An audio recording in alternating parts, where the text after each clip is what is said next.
Bharatiya Janata party की राजनीति करने की एक शैली है। भारतीय जनता पार्टी में खासकर पिछले कुछ वक्त से जो राजनीति हो रही है उसकी अपनी एक शैली है कि वो सब कुछ अपने नियंत्रण में करके राजनीति करना चाहते हैं। विपक्ष को भी नियंत्रण में, मीडिया को भी नियंत्रण में, पार्टी और संगठन को भी नियंत्रण में। लेकिन एक चीज है जिससे उनका नियंत्रण नहीं बन पा रहा है। तो जो नियंत्रित मीडिया है उसकी हेडलाइन बहुत बदली हुई दिख रही है। तो जो नियंत्रित नहीं हो पा रहा है वो है आरएसएस। तो जो इस समय की भारतीय जनता पार्टी है जिसके प्रमुख चेहरे गुजरात के दो नेता हैं, नरेंद्र मोदी और अमित शाह। उन्होंने पिछले 10 साल में जो नियंत्रण की, कंट्रोल करने की जो पूरी पॉलिटिक्स की, सब कुछ कंट्रोल कर लो। विश्वविद्यालय में कौन बोले ना बोले, मीडिया में कौन बोले ना बोले, क्या बोले, विपक्ष को कैसे न बोलने दो, ये सब कुछ कंट्रोल करने वाले नरेंद्र मोदी और अमित शाह के हाथ से एक चीज कंट्रोल नहीं हो रही है और वो है आरएसएस। और इसलिए मीडिया की हेडलाइन, भले टीवी चैनलों पर इस पर बात कम हो रही हो, लेकिन सबको पता है कि हेडलाइन भी कंट्रोल से बाहर है कि क्या प्रधानमंत्री नरेंद्र मोदी अब इस्तीफा देंगे? क्या भारतीय जनता पार्टी के राष्ट्रीय अध्यक्ष पर मोदी और अमित शाह के विरोधी खेमे या उनके खेमे से बाहर के किसी शख्स को आरएसएस राष्ट्रीय अध्यक्ष बना देना चाहता है? क्या प्रधानमंत्री भी बदले जाएंगे या फिर से गुजरात लॉबी सब कुछ को कंट्रोल कर लेगी? आज की वीडियो में इसकी तफसील से पड़ताल करेंगे और समझने की कोशिश करेंगे कि सब कुछ अपने कंट्रोल में कर देकर राजनीति करने वालों के हाथ से क्या अनकंट्रोल्ड हो रहा है। स्वागत है आप सबका 4 PM न्यूज नेटवर्क पर और आप देख रहे हैं डॉक्टर लक्ष्मण यादव का विश्लेषण। तो फिलहाल देश भर के बीच एक सुगबुगाहट है। सुगबुगाहट कि क्या प्रधानमंत्री नरेंद्र मोदी अपने जीवन काल के 75 साल पूरे हो जाने के बाद प्रधानमंत्री पद से रिटायर होने वाले हैं क्या? भारतीय जनता पार्टी और उनके समर्थकों की तरफ से लगातार इस तरह की हेडलाइन को मैनेज किया जा रहा है कि इस पर बात न हो। इसलिए वह भी सवाल नहीं किया जा रहा कि दुनिया की सबसे बड़ी पॉलिटिकल पार्टी होने का दावा करने वाली भारतीय जनता पार्टी के पास आज की तारीख में स्थायी राष्ट्रीय अध्यक्ष का पद खाली पड़ा हुआ है। महीनों से जेपी नड्डा का कार्यकाल पूरा होने के बाद विश्व की सबसे बड़ी पार्टी होने का दावा करने वाली बीजेपी अपना राष्ट्रीय अध्यक्ष नया नहीं चुन पा रही। पता नहीं जब वो चुनेगी तो कोई लोकतांत्रिक ढांचा होगा क्या? क्या उसका चुनाव होगा क्या? क्या उसका नॉमिनेशन भरा जाएगा? क्योंकि कांग्रेस पार्टी ने तो करके दिखाया, जिस भी रूप में किया उन्होंने मल्लिकार्जुन खड़गे और शशि थरूर के बीच चुनाव करवाया और चुनाव करके वहां से जो चुनाव जीता वो कैंडिडेट आज की तारीख में राष्ट्रीय अध्यक्ष है। तो पार्टी विद डिफरेंस का दावा करने वाली भारतीय जनता पार्टी क्या अपने राष्ट्रीय अध्यक्ष का चुनाव कराएगी क्या? अब तक तो नहीं कराई। पहले अमित शाह जी बने, फिर जब अमित शाह जी को सेकंड टर्म मिलना था और उनको नहीं मिलता दिख रहा था तो नरेंद्र मोदी जी का एक बड़ा भावुक भाषण हुआ कि देश की तरक्की के लिए, देश को आगे बढ़ाने के लिए, भारतीय जनता पार्टी को महान बनाने और चांद और मंगल पर भी सरकार बनाने के लिए राष्ट्रीय अध्यक्ष अमित शाह को होना चाहिए। तो अमित शाह जी को फिर से टर्म मिला, फिर जेपी नड्डा जी बन गए। क्या नामांकन हुआ? क्या चुनाव हुआ? नहीं हुआ। लेकिन जेपी नड्डा जी के बाद अब उनका भी कार्यकाल पूरा हो गया है तो कोई ये कहे कि चुनाव होगा तो ये हास्यास्पद सी बात होगी। चलिए छोड़िए, पार्टी विद डिफरेंस खत्म है, नाम की घोषणा होगी। अब घोषणा करने वाला कौन है? कौन घोषणा करता है कि भारतीय जनता पार्टी का राष्ट्रीय अध्यक्ष कौन होगा? पहले एक खेमा हुआ करता था जो पार्टी चलाता था, जो राजनीति करता था। पहले वो नरेंद्र मोदी हुए और फिर उनके साथ अमित शाह हुए और भारतीय जनता पार्टी के ये दो जिस्म एक जान, एक तरह से ये ट्यूनिंग, पॉलिटिकल ट्यूनिंग इन लोगों की है। तो जो ये तय करेंगे वो पार्टी में होगा। लेकिन अब इनके तय करने वाली बात के सामने दूसरा पावर सेंटर भी अपनी दखल पेश कर रहा है, और वो पावर सेंटर वो है जो कहता है कि वो गैर राजनीतिक संगठन है, राष्ट्रीय स्वयंसेवक संघ। तो राष्ट्रीय स्वयंसेवक संघ का बीजेपी से क्या रिश्ता है? अगर घोषित तौर पर आप कहेंगे तो वो कहेंगे हमारा कोई रिश्ता नहीं, वो बीजेपी अपना पॉलिटिकल पार्टी है, हम एक कल्चरल ऑर्गेनाइजेशन है, हमारी राजनीति से क्या मतलब। लेकिन बीजेपी राजनीति कैसे करेगी, इसका नियंत्रण, संचालन और सब कुछ कौन तय करता है? आरएसएस। पिछले 10 साल में बदला क्या था? नरेंद्र मोदी और अमित शाह, ये दो लोगों की जोड़ी ने पावर सेंटर अपने हाथ में कर लिया। जिसको चाहा मुख्यमंत्री पद से हटाया, जिसको चाहा कांग्रेस से बुलाकर अपनी वॉशिंग मशीन में धुलवाया, और उसके बाद पवित्र करके भ्रष्टाचारी भी हो तो देशभक्त बनाकर बीजेपी ज्वाइन करा दिया। बीजेपी कांग्रेस के मुख्यमंत्री जो रहे हो उनको बीजेपी ज्वाइन करा करके बीजेपी का मुख्यमंत्री उम्मीदवार बनाकर चला रही थी सरकार। जब चाहा येदुरप्पा को हटा दिया, जब चाहा विजय रूपाला को हटा दिया, जब चाहा शिवराज सिंह चौहान को हटा करके उनको पता नहीं, मतलब वो बेचारे एकदम बदहवास की होगा क्या। जब चाहा वसुंधरा राजे सिंधिया को एक चिट्ठी पकड़ा दी कि जनाब अब आप नहीं मुख्यमंत्री होंगे। 9.5 साल के बाद मनोहर लाल खट्टर को भी हटा दिया। एक जगह पर पेच फंस गया था, उत्तर प्रदेश, और अभी उत्तर प्रदेश में मुख्यमंत्री वो हटाना चाहते थे और नहीं हटा पाए। या मुख्यमंत्री ने अपनी ऐसी जाल बिछा रखी थी कि अब वो इस मोदी और अमित शाह की जोड़ी से टक्कर लेने की स्थिति में आ गए। तो इसलिए आरएसएस की तरफ से दबाव बनाया जा रहा है, और खुलेआम अंदर खाने सियासी गलियारों में इस बात की चर्चा है कि आरएसएस अब अपने मनपसंद का राष्ट्रीय अध्यक्ष बनवाना चाहता है। क्योंकि आपने अरविंद केजरीवाल का भाषण सुना क्या? हालांकि अरविंद केजरीवाल की भूमिका पर मुझे संदेह होता है। अरविंद केजरीवाल चुनाव के पहले जब निकल कर आए तो उन्होंने भाषण दे दिया कि पहले उन्होंने खट्टर को हटाया, शिवराज सिंह चौहान को हटाया, वसुंधरा राजे सिंधिया को हटाया, अब वो योगी आदित्यनाथ को हटा देंगे। तो योगी आदित्यनाथ ने अपनी लॉबी मजबूत कर ली और नहीं हटे। तो लोग ये संदेह कर रहे हैं कि भाई अरविंद केजरीवाल जी आप इंडिया गठबंधन में हैं कि मदद मोदी विरोधी बीजेपी वालों की कर रहे हैं क्या? आपने भाषण दे दिया, उधर योगी आदित्यनाथ जी की कुर्सी बची हुई है अभी तक। आज की तारीख में वो देश के सबसे बड़े सूबे के मुख्यमंत्री बने बैठे हैं, नहीं बदल पाए। हालांकि कोशिश बहुत की थी और पूरे देश में इस बात पर खूब चर्चा थी। तो फिर से अरविंद केजरीवाल ने यह कह दिया, लिस्ट जारी कर दी कि मोदी और शाह की जोड़ी ने भारतीय जनता पार्टी के लिए जो नियम कायदे कानून बता दिए थे कि 75 साल के ऊपर जाते ही अब आप सक्रिय राजनीति से संन्यास लीजिए, और अगर आप नहीं लेंगे संन्यास तो आपको जबरिया सन्यासी घोषित करेगा, संन्यास दिलवा दिया जाएगा। आपको लाल कृष्ण आडवाणी की तरह, मुरली मनोहर जोशी की तरह और बहुत वरिष्ठ नेताओं की तरह, बहुत वरिष्ठ है तो मार्गदर्शक मंडल में डाल दिया जाएगा, और अगर बहुत वरिष्ठ नहीं है या वो कद नहीं है राजनीति का तो गायब कर दिए जाएंगे। मतलब राजनीतिक फलक से पता नहीं चलेगा कहां गए वो, सुमित्रा महाजन कहां चली गई। केजरीवाल ने लिस्ट पढ़ के बताई। जब बाकी भारतीय जनता पार्टी के नेताओं पर 75 साल के बाद रिटायर होने की शर्त थी, तो नरेंद्र मोदी जी के ऊपर ये रिटायरमेंट की शर्त क्यों नहीं? आरएसएस इसका जवाब दे। अब आरएसएस ने इसे दिल पे ले लिया कि भाई बात तो सही है। प्रधानमंत्री जी ने अगर 75 के बाद रिटायरमेंट का नियम बनाया था, लेकिन सवाल यह है कि रिटायर होके मोदी जी जाएंगे कहां, करेंगे क्या, होगा क्या उनका?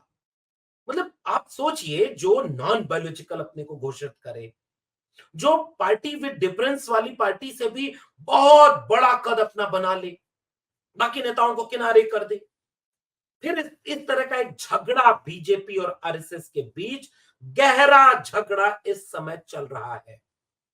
तो भारतीय जनता पार्टी की जो ये केंद्रीय धुरी बन गई थी गुजरात लॉबी, इसके सामने आरएसएस ने चुनौती पेश कर दी कि भैया आप दो में से एक ही आपको मिलेगा।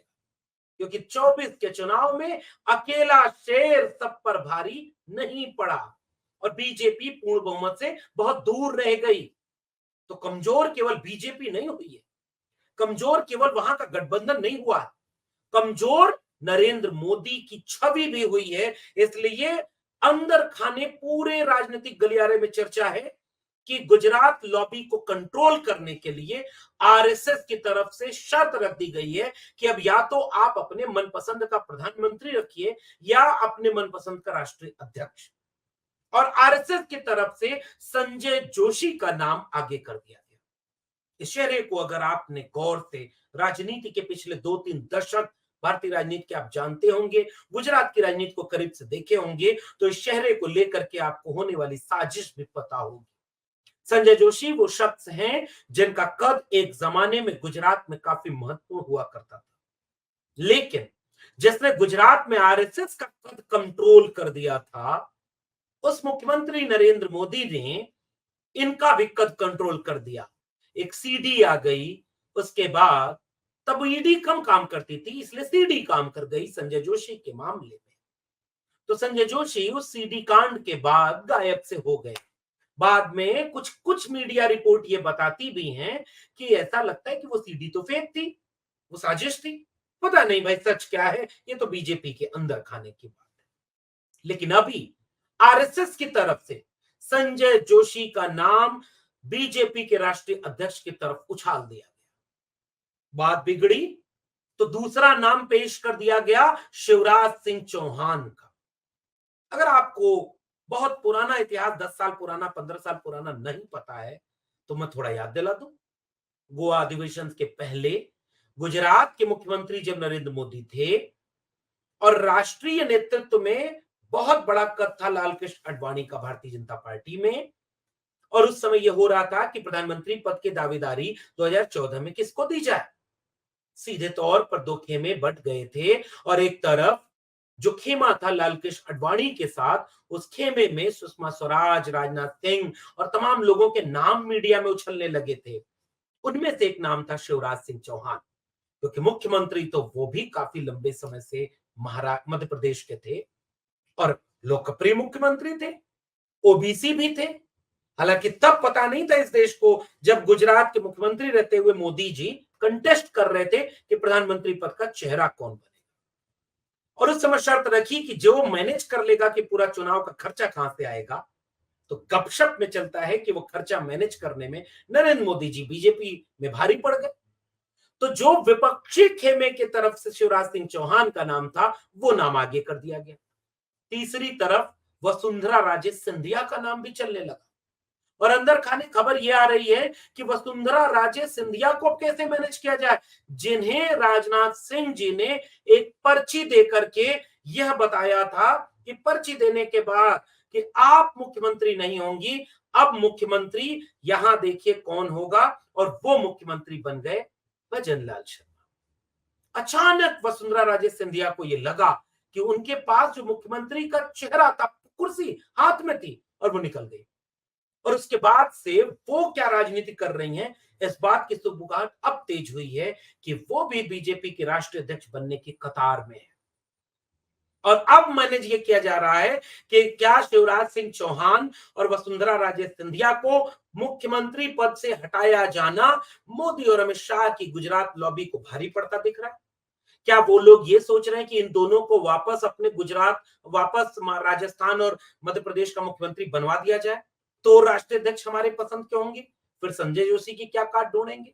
और ये सब अभी चल ही रहा है, तब तक 75 साल के रिटायरमेंट वाली बात को और धार पकड़ा दी किसने? नितिन गडकरी ने। हालांकि नितिन गडकरी जी एक ऐसे नेता हैं जो बड़ा कंफ्यूज करते हैं। कभी वो विद्रोही तेवर अपना लेते हैं, फिर अचानक द्वारिका वाला कोई सड़क का घोटाला सामने, कोई कैग की जांच आ जाती है, फिर कुछ दिन शांत हो जाएंगे, फिर उसके बाद कभी विद्रोही तेवर उठा लेंगे कि भाई मैं तो नेता बनने के लिए मुझे होर्डिंग लगाने की जरूरत नहीं, मैं तो कुछ किसी से मांगता भी नहीं हूं, फूलमाला पहनता भी नहीं हूं। ये वाला भाषण उनका वायरल होने लगेगा और लोग ये समझते हैं कि ये भाषण का इशारा किसकी ओर कर रहे हैं? नितिन गडकरी। और उसके बाद नागपुर में, महाराष्ट्र में मीटिंग बुलाई जाए और नितिन गडकरी उस मीटिंग में न जाए, और 2024 के चुनाव परिणाम के बाद से एक मीडिया टेलीविजन के इंटरव्यू में बोल दें कि भाई मुझे तो विपक्षी दलों की तरफ से ऑफर आ गया था कि आप प्रधानमंत्री बन जाइए। प्रधानमंत्री पद को लेकर जो चर्चा थी उसमें तड़का डालने का काम नितिन गडकरी ने कर दिया। और नितिन गडकरी को आपको पता है कि खाने का बहुत शौक है। उनके तो वीडियो रील्स वायरल होते हैं कि अच्छा आलू भोंडा और अच्छा जो है गोलगप्पा से लेकर के पाव भाजी और वड़ा पाव कहां मिलता। तो इस बार तड़का कुछ तीखा लगा दिया नितिन गडकरी ने, और उसके बाद 75 साल के बाद रिटायरमेंट वाली बात आगे आ गई। उन्होंने कहा कि भाई प्रधानमंत्री कौन नहीं बनना चाहता। ये मुझे लालू प्रसाद यादव का एक भाषण याद आ गया। संसद में खड़े होकर, तब वो यूपीए की तरफ से शामिल थे, और बड़े जोर से वो बोले कि हर कोई के मन में प्रधानमंत्री बनने की इच्छा है, हमारे भी मन में प्रधानमंत्री बनने की इच्छा है, और काहे नहीं होनी चाहिए, लेकिन हमको कोई हड़बड़ी नहीं है। लेकिन उसके बाद लालू प्रसाद ने बड़ी महत्वपूर्ण बात कही कि कौन मुलायम सिंह यादव को, कौन लालू यादव को, कौन माइनॉरिटी के लोगों को प्रधानमंत्री, कौन मायावती जी को प्रधानमंत्री बनने देना चाहता है? कोई बनने देना चाहता है? दौर बदल गया। उस तरह के तेवर वाले नेता अब कम बचे हैं। जो तेवर एक जमाने में मुलायम सिंह यादव, लालू प्रसाद यादव, एक जमाने में मायावती जी का, एक जमाने में उस कद्दावर नेताओं की श्रृंखला हुआ करती थी, तो उस तेवर के साथ तो नहीं, लेकिन तड़का लगाने में नितिन गडकरी ने कोई चूक नहीं की और प्रधानमंत्री बनने की बात को मीडिया में छोड़ दिया। अब वो तैरती जा रही है। कभी मन करता है तो खंडन कर देते हैं, कभी मन करता है तो बदल जाते हैं, इसलिए कंफ्यूज करते हैं। तो एक तरफ नितिन गडकरी सामने आ गए, और फिर एक और खेल बचा था जो उत्तर प्रदेश में खेला जाना था कि उत्तर प्रदेश के मुख्यमंत्री योगी आदित्यनाथ और गुजरात लॉबी दिल्ली में जो बैठी है, इनके बीच का झगड़ा किसी से छिपा नहीं है। गुजरात से एक अधिकारी को वीआरएस दिलवाकर, नौकरी छुड़वाकर दिल्ली के रास्ते लखनऊ भेजा गया कि वहां वो डिप्टी सीएम बनेंगे, ताकि उत्तर प्रदेश की राजनीति पर खासकर योगी आदित्यनाथ को कंट्रोल करेंगे। योगी आदित्यनाथ ने उन्हें भटकने को छोड़ दिया और कुछ देने ही नहीं दिया। जब प्रमुख सचिव और डीजीपी से लेकर के तमाम बड़े पदों पर नियुक्ति होने के लिए लखनऊ से फाइल दिल्ली भेजी जाती, तो दिल्ली वाले उसे रोक लेते और वहां भटकने देते। दिल्ली और लखनऊ के बीच झगड़ा इतना बढ़ता चला गया कि वहां मुख्यमंत्री बदलने की बात होने लगी। केशव प्रसाद मौर्य बार बार जब इस तरह की कोई खबर आती है तो चर्चा में अचानक से आ जाते हैं कि एक पिछड़ा भी मुख्यमंत्री बनेगा। लेकिन योगी आदित्यनाथ ने अपनी बिसात ऐसी बिछाई, और कहने वाले कहते हैं कि बीजेपी को 33 पर रोक दिया और केंद्र में गुजरात लॉबी को इतना कमजोर कर दिया कि अब वो बेबसी और बेचारगी चेहरे से झलकती है। उस योगी आदित्यनाथ की भूमिका क्या होगी, इसको लेकर बीजेपी और आरएसएस के बीच खींचतान बनी हुई है। और फिर मौका देखकर योगी आदित्यनाथ ने बांग्लादेश से लेकर पाकिस्तान तक पे ऐसे कमेंट करने शुरू कर दिए कि गुजरात की तरफ से एक आवाज सुनाई देने लगी कि भाई अगला प्रधानमंत्री योगी क्यों ना हो। अब उसके बाद नरेंद्र मोदी के बाद कौन वाले नंबर पर झगड़ा तेज हो गया कि उस पर अमित शाह होंगे या योगी आदित्यनाथ। और आज भी योगी आदित्यनाथ प्रधानमंत्री पद की दावेदारी के लिए नितिन गडकरी के साथ रेस बनाए हुए हैं, अपने बयानों से, अपने कामों से, अपने भाषणों से, जिसके रास्ते चलकर नरेंद्र मोदी जी वहां तक अपना असर बनाए हुए थे। तो अब पूरी बीजेपी के अंदर भयानक घमासान आरएसएस और बीजेपी के बीच चल रहा है। बहुत सारे वरिष्ठ नेता चुप हैं, लेकिन बीजेपी दुनिया की सबसे बड़ी पार्टी न तो अभी तक अपना राष्ट्रीय अध्यक्ष चुन पा रही है या मनोनीत कर पा रही है, और न 75 साल के बाद रिटायरमेंट होने का नरेंद्र मोदी का खुद का बनाया नियम उनको पार होने दे रहा है। और वहीं बीच बीच में तड़का लगाने के लिए कभी शिवराज सिंह चौहान तो कभी वसुंधरा राजे का नाम, कभी नितिन गडकरी तो कभी योगी आदित्यनाथ का नाम ऐसे तैरता है कि फिर नॉन बायोलॉजिकल लोगों को भी रात में बेचैनी होती होगी। और रही सही कसर संजय जोशी जैसे नामों ने पूरी कर दी। जब से ये खबर आई है तब से ये समझ में आ रहा है कि सीडी अगर वो वाली झूठी थी तो क्या नई वाली है भी या नहीं है। कंट्रोल कैसे होगा?